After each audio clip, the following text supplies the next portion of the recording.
Maraming kaso ng pagpatay at panggagahasa ang naitala sa ating bansa ngayong taon. Bagamat marami ang hindi na ipapabalita sa national TV. Gaya na lamang ng kaso ng pagkamatay ng grade 10 student na si Abby Crisel Ramil Florentino noon lamang July 2024. Natagpuan ng wala ng buhay nitong katawan sa isang abandonadong bahay malapit sa kanilang tinitirhan. At ang nakakabahala, ang taong responsible sa kanyang sinapit ay tinuring ninyang kapatid at matalik na kaibigan. Samahan niyo po akong balikan ang kaso ng pagkamatay ng dalagang si Abby Crisel Ramil Florentino. Bago ko po ipagpatuloy ang ating kwento, sa mga bago po sa channel ko at nais sa mga ganitong klase ng kwento ng krimen na nangyayari sa loob at labas ng ating bansa ay maaari pong pakipindot ang ating subscribe button at notification bell para ma-notify kayo pag may mga bago tayong upload na videos. Si Abby ay pangalawa sa apat na magkakapatid. Ang panganay ay babae at ang bunso naman ang lalaki. Ang pamilya ni Abby ay nabibilang sa mga mahihirap nating kababayan na naninirahan sa Barangay Poblacion 1, Bansalan, Davao del Sur. Ang karaniwang ikinabubuhay ng mga tao sa lugar ay ang pagsasaka. Ang kanyang ama ay isang mekaniko at ang ina niya naman ay nagtatrabaho sa isang karinderya sa palengke sa kanilang lugar. Bata pa lang si Abby ay kinamulatan na niya ang hirap ng kanilang buhay. Ito rin ang naging dahilan kaya naman hindi na nakapag-aral ang kanyang ate at nakapag-asawa ito sa batang edad. Noong una ay tutol sila sa pag-aasawa ng panganay na anak, subalit nang tuluyan na itong magdalang tao, ay wala na silang nagawa kundi tanggapin sa pamilyang napangasawa nito na si Bienvenido Arnejo. Ayon sa pamilya, noong una ay maayos naman ang pinakitang ugali sa kanila ni Bien.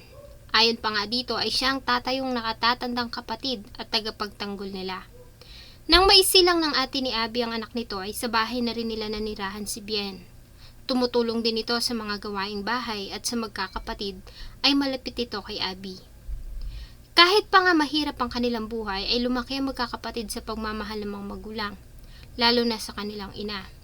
Pinilit nitong pag-aralin ng magkakapatid at makasali sila sa mga aktibidad sa school kahit pa nga kapos sila sa pera. Sa school ay inilarawan si Abby na mabait at palakaibigan, masayahin ito at maingay, kaya naman maraming naaaliw sa kanya. Sa bahay ay ito ang gumagawa ng mga gawaing bahay, gaya ng paghuhugas ng plato, pagsasaing, pagbabantay sa mga nakababatang kapatid at pamangkin at maging sa pagsibak ng kahoy dahil sa nagtatrabaho ang kanilang mga magulang. Noong July 14, 2024, ay maagang umalis ng bahay ang ina ni Abby para pumasok sa trabaho. Ganon din ang kanilang ama. Naiwan ang magkakapatid sa bahay dahil sa walang pasok. Kalimitan ay sa bahay lamang nananatili ang magkakapatid, kundi man ay naglalaro. May mga pagkakataon naman na pumupunta si Abby sa computer shop, subalit bago pa makauwi ang ina ay sinisiguro nito na nasa bahay na siya at nagawa na niya ang lahat ng trabaho na nakasign sa kanya. Subalit pag-uwi ng kanilang ina ay nagtaka ito dahil magulo ang bahay, nagkalat ang hugasin sa kusina at hindi nito makita ang anak na si Abby. Tinanong niya pa sa manugang na si Bien kung nakita nito si Abby, subalit ayon dito ay hindi niya alam kung nasaan ito.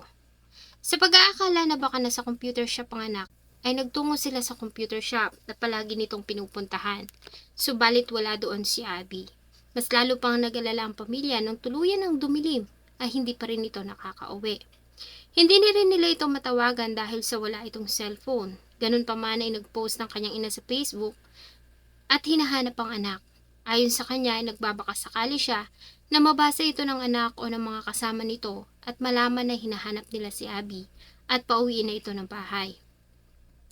Subalit wala pa ding Abby ang umuwi nang muli niyang tanungin ng manugang. Ayon dito ay magkasama sila ni Abby ng bandang alas 9 ng umaga. Nagpunta sila sa computer shop para maglaro.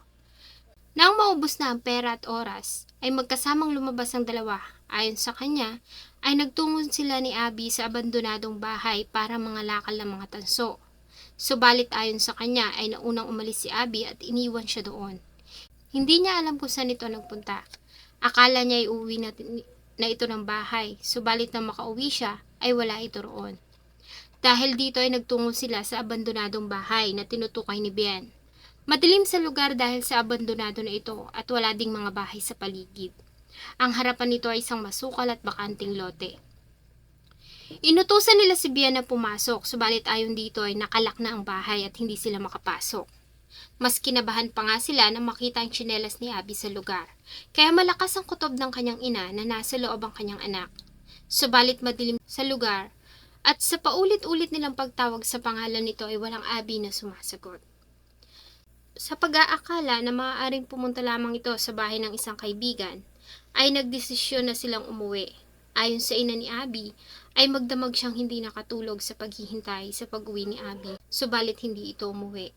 Pagising ng umaga kinabukasan ng ganap na alas 7:30 ng umaga, ay dumulog na sila sa tanggapan ng pulis para i-report ang pagkawala ni Abby. Matapos makuha ang mga kailangang information, ay agad silang kumilos para sa paghahanap. At dahil nga huling nakitang buhay ang biktima sa abandonadong bahay, 500 meters lamang ang layo sa bahay ng mga biktima, ay doon sila agad na nagpunta.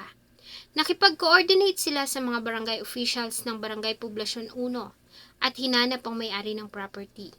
1:30 na ng tanghali na magtungo sila sa lugar kasama ang mga pulis.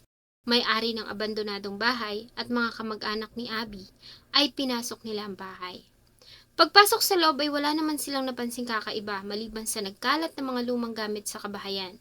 Wala ding sinyalis ng tao sa loob hanggang sa pasukin nilang master's bedroom ng lumang bahay. Mula sa nakaipong mga damit at kumot ay natagpuan nila ang hinahanap. Natagpuan nila ang wala ng buhay na katawan ng dalagita at wala itong suot na pang-ibawang kasuotan. Kaya naman malakas ang paniniwala ng mga pulis na ito ay biktima ng panggagahasa.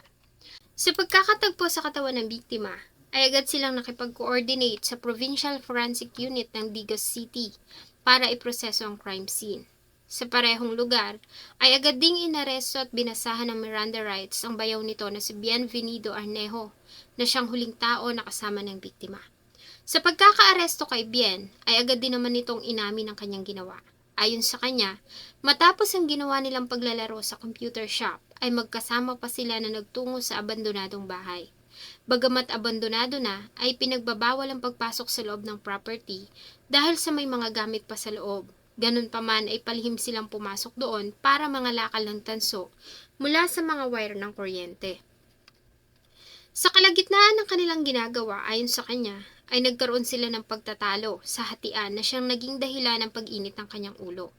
Ayon sa kanya ay hinampas niya ang dalagitan ng kahoy sa ulo na siyang naging dahilan ng agad nitong pagkamatay. Inamin din ni Bienvenido na ginahasa niya pa ang biktima matapos nitong mawala ng hininga bago niya ito iwan. Patay muna. Patay muna. Maliban sa kanyang salaysay ay nakitaan din si Bien ng mga bakat ng kalmot sa kanyang katawan.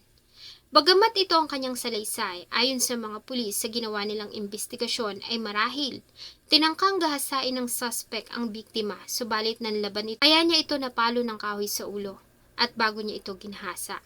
Napakababaw kasing dahilan na dahil lamang sa tansong kalakal ay magagawa nitong hampasin ang walang kalaban-labang biktima ng kahoy sa ulo. Si Bienvenido Arnejo ay opisyal nang sinampahan ng kasong paggagahasa at pagpatay sa Prosecutor's Office ng Digos City. Sa ngayon ay nasa loob ito ng kulungan at naghihintay ng paglilitis. Hindi naman matanggap ng pamilya ang sinapit ni Abby, lalo na nga sa taong itinuring na nilang bahagi ng kanilang pamilya. Ang pangyayari ay sariwa pa rin sa isip at alaala ng pamilya at hanggang ngayon ay hindi pa rin nila matanggap ang pangyayari. Lalo na nga sa nakatatandang kapatid ni Abby. Hindi nito lubos akalain na ang taong minahal at ama ng kanyang anak ay ang taong papatay sa kanyang kapatid sa napakasakit na pamamaraan. Para sa pamilya ay walang kapatawaran ang ginawa nito at hindi sapat ang pagkakakulong ng habang buhay para pagbayaran nito ang ginawa kay Abby. Ayon sa kanyang ina, ay dapat lamang umano na ibalik na ang parusang kamatayan, lalo na sa mga salarin na katulad ni Bienvenido Arnejo, na matapos nilang tanggapin sa kanilang pamilya, pakainin at ituring na anak ay nagawa pa ito sa kanila. Ang katawan ni Abby ay dinala sa kanyang huling himlayan sa public cemetery sa kanilang bayan. Bago ang libing ay inalala ng kanyang mga kaibigan at kapamilya ang kanyang naging kabutihan. Sana po ay nagustuhan niyo ang isa na namang kwento na akin pong ibinahagi. Marami pong salamat sa inyong patuloy na pagtangkilik sa akin pong mga videos. Huwag niyo pong kalimutang mag-iwan ng inyong saloobin at suggestion sa atin pong comment section. Thank you so much po and see you on my next video.